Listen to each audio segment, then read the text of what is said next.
दोस्तों, आप लोगों की इच्छा है क्या कि कोलेस्ट्रॉल कम हो, आपका पचन अच्छा रहे, ब्लोटिंग ना हो, कोई तकलीफ डाइजेशन से रिलेटेड ना हो और उसी के साथ अच्छा एंटीऑक्सीडेंट भी चीज़ हो। तो वो आपका जो फ्रेंड है ना, वो आपके किचन में ही रहता है और उसको बोलते हैं कड़ी पत्ता या करी लीव्स। आमतौर पे लोगों को क्या लगता है कि कड़ी पत्ते से केवल अच्छी सुगंध आती है खाने में, और किसी किसी को तो वो सुगंध भी पसंद नहीं आती है, तो घर में यूज़ ही नहीं करते हैं। पर एक्चुअली कड़ी पत्ता बहुत अच्छा होता है। स्पेशली हमारे जो छोटे बच्चे होते हैं ना, उनके लिए तो बहुत ही अच्छा है, क्योंकि इससे एक तो पेट के कृमि कम हो जाते हैं, शरीर में रक्त की वृद्धि होती है और साथ ही में पचन अच्छा रहता है और इम्यूनिटी मॉड्यूलेटर भी ये कड़ी पत्ता होता है। आप लोगों को मालूम है मतलब क्या होता है इससे? तो बच्चों के लिए तो सर्दी है, खांसी है, बुखार है, किसी भी तरह की अगर कफ से रिलेटेड तकलीफ हो रही है ना, तो कड़ी पत्ते से बहुत ज़्यादा मदद मिलती है। और इसी के साथ ये जो कड़ी पत्ता है, ये सारे खाने में स्वाद भी बहुत लाता है। हम महाराष्ट्रियन लोग तो क्या करते हैं मालूम है क्या?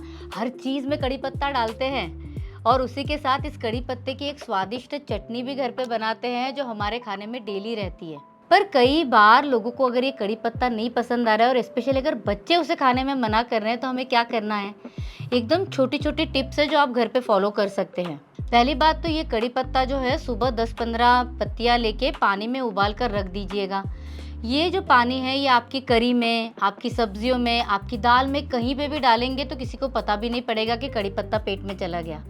उसी के साथ अगर पॉसिबल हो तो ये कड़ी पत्ता जो है, ये आप किसी भी तेल में या घी में इसको फ्राई करके इसको अच्छा क्रिस्पी बना लीजिए।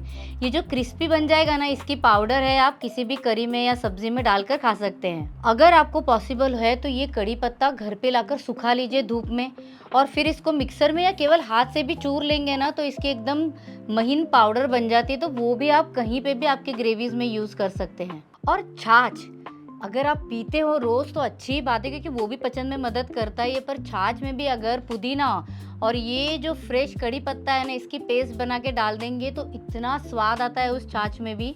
और स्पेशली आप सब लोगों को मालूम है, इसकी सुगंध है ना बहुत अच्छी होती है, इससे नौशिया कम होता है। तो जो भी प्रेग्नेंट स्त्री है, जिसको फर्स्ट 3 मंथ्स में अगर नौशिया बहुत हो रहा है, तो सुबह उठते बराबर क्या करना है?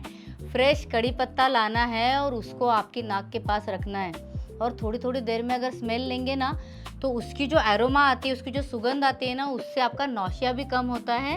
और नेचुरली खाने में तो जैसे यूज़ करने के लिए बोला है, तो उससे पचन भी बढ़ने में मदद मिलेगी ही। तो अगली बार जब कड़ी पत्ता आपकी प्लेट में आएगा ना, तो निकाल कर ऐसे केवल फेंक नहीं देना है, साइड में नहीं निकालना है, उसको खाना है। खाने के अलग अलग तरीके जो समझाए हैं उसके हिसाब से खाइए। आपका डाइजेशन, आपकी इम्यूनिटी और आपकी रक्त वृद्धि सब अच्छी होगी। और जाते जाते स्पेशली मेरे फीमेल फ्रेंड्स के लिए एक अच्छी टिप देना चाहती हूँ। ये जो कड़ी पत्ते की पाउडर अगर आपने घर पर बना कर रखी, तो संतुलन फार्मेसी में हम लोगों ने बालों के लिए संतुलन के वात पैक और पित्त पैक बना कर रखे हैं। तो आप घर पे जब भी ये पैक यूज़ करेंगे ना, इसमें कड़ी पत्ते की पाउडर थोड़ी सी ऐड कर दीजिएगा और वो आप बालों को लगाइए। बाल खुले खुले भी रहेंगे और उसी के साथ बालों को ताकत भी मिलती है। तो इसीलिए कड़ी पत्ते को अपने किचन में ज़रूर रखिएगा। तो ऐसे ही छोटे छोटे टिप्स हम आगे भी देते रहेंगे। जुड़े रहिए अपनी सेहत के लिए अपने इस चैनल के साथ।